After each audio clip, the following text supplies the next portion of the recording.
Sir मला कळलंय सगळं, मी clinic सांभाळून, तुम्ही अजिबात काळजी करू नका. तुला नीट समजले काय बोलायचंय ते? हो. थँक्यू. आणि सर बाबांना काही होणार नाही, तुम्ही नका टेन्शन घेऊ. ओके बाय, काळजी घ्या.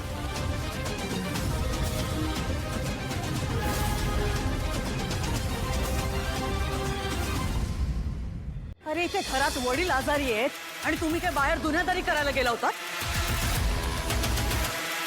इकडे खूप अर्जन्सी होती काकू म्हणून. कसली अर्जन्सी? हा, कसली अर्जन्सी? काय ग कौशिकी? हं? अगं काम आणि कुटुंब यामध्ये तू कायम कुटुंबाला प्राधान्य देत आलीस. मग यांना सांगितलं नाहीस का कुठल्या गोष्टीला प्राधान्य द्यायचं ते? आणि तू काय म्हणाला होतास काल की तारिणी या घराची सून नाहीये, दयानंद खंडेकरांची मुलगी आहे, हो ना?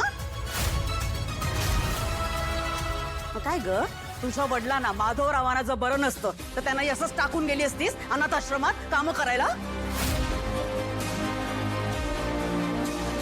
कौशिकी अगं सांग ना यांना की अशीच एक अर्जन्सी होती तेव्हा शेखरराव वीराला घेऊन गेले होते आणि तेव्हा काकू बस. ताई, मला मला एवढंच कळतंय की हे जे वागले त्यामुळे माझ्या बाबांचा जीव धोक्यात होता. ऍटलीस्ट आज तरी त्यांना माफ करू नकोस प्लीज. हो ताई, कोण कुठली अनाथ मुलगी तिच्यासाठी ही लोक धावत गेली. ही चूक साधी नाहीये. ह्यावेळी त्यांना माफ करू नका ताई. काय झालं? पता नहीं बॉस के घर में क्या प्रॉब्लम हो रहा होगा. काय होणार आहे? सगळेजण केडी सर आणि बॉसवर ब्लेम करत असणार.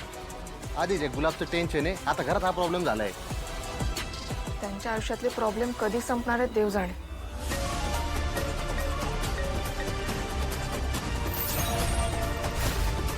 काय झालंय?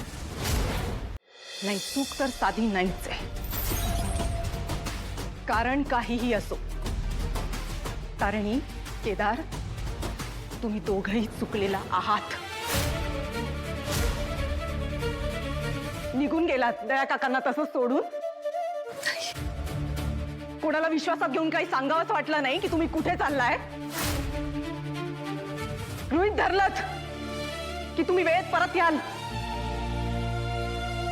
इतक्या वर्षांनी तुझे बाबा तुझ्या आयुष्यात आलेत ना केदार.